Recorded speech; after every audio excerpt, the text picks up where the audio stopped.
হামিদান ওয়া মুসাল্লিয়ান আম্মা বাদ।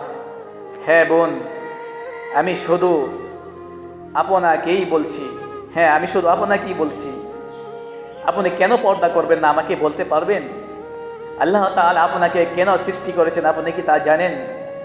আল্লাহ তাআলা আপনাকে সৃষ্টি করেছেন কেবল তার ইবাদত করার জন্য, এবং আপনার শরীরের সৌন্দর্য কোনো বেগানা গায়রে মাহরাম কোনো পর পুরুষকে দেখানোর জন্য নয়।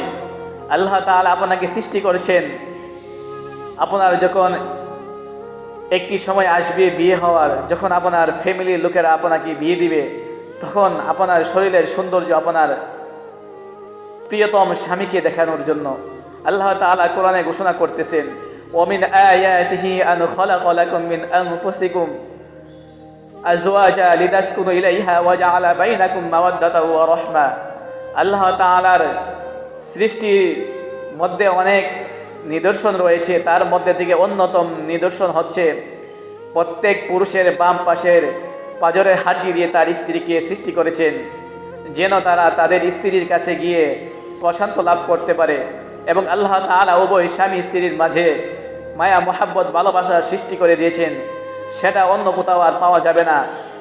একটি হাদিসে রাসূল বলতেছেন যে লাম তারা লিল মুতাহাব্বাইনি মিসলান নিকাহি, তোমরা প্রেম ভালোবাসা কোথাও অধিক পাবে না যেখানে তোমরা স্বামী স্ত্রীর পবিত্র বন্ধনের মাধ্যমে তোমরা পাবে। এই জন্য বোন, আপনি পর্দা করুন, পর্দার ভিতরে চলে আসুন। পর্দা হচ্ছে আপনাদের অলংকার, আপনাদের সম্মান, আপনাদের ইজ্জত। আজ কি আপনি চিন্তা করেছেন, আপনি যে বেপর্দা হয়ে বাড়ি থেকে বের হইতেছেন, সেই কারণে আপনার প্রতি যে অসৎ চরিত্রের লোকেরা পর পুরুষে আপনার দিকে তাকাচ্ছে, আপনার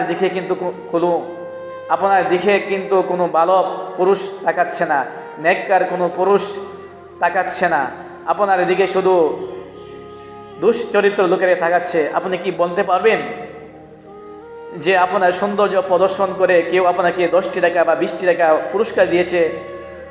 আপনি কিন্তু বলবেন না, দেই নাই। তাহলে কেন আপনার শরীরের সৌন্দর্য আপনি একজন পর পুরুষকে দেখাবেন? এই জন্য বোন, দুনিয়া থাকার জায়গা নয়, কবরের মধ্যে কিন্তু অনেক কঠিন শাস্তি দেবে। যারা বেপর্দাভাবে চলাফেরা করে তাদের উপর আল্লাহ তাআলার লানত। আপনি বেপর্দা হওয়ার কারণে একজন পুরুষও গুনাহগার হচ্ছে। আপনি তো হচ্ছেন খালিদ বিন ওয়ালিদের মা, আপনি তো হচ্ছেন সালাউদ্দিন আইয়ুবীর মা, আপনি তো হচ্ছেন মুহাম্মদ বিন কাসিমের মা, আপনি তো হচ্ছেন শেখ উসামা বিন রহিমাহুল্লাহ তাআলার মা, আপনি হচ্ছেন একজন মুজাহিদের মা। আপনার সন্তান যারা হবে তারা হবে ইসলামের অত্যন্ত প্রহরী, তারা ইসলামকে বিজয়ী করবে। আপনি হচ্ছে একজন মা, এমন মা যে মা তার গর্ভ থেকে নেক সন্তান বের হয়ে ইসলামকে বিজয়ী করবে।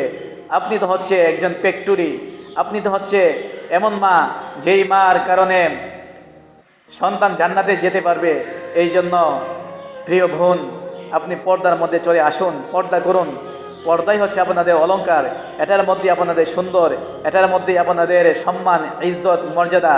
আপনি আজ বেপর্দা হয়ে চলবেন, তাহলে দেখা যাবেন আপনি মরণের পরে আল্লাহ তাআলা কবরে কঠিন শাস্তি দিবে এবং সমাজের মধ্যে আপনি অনেক বিপদের সম্মুখীন হতে হবে।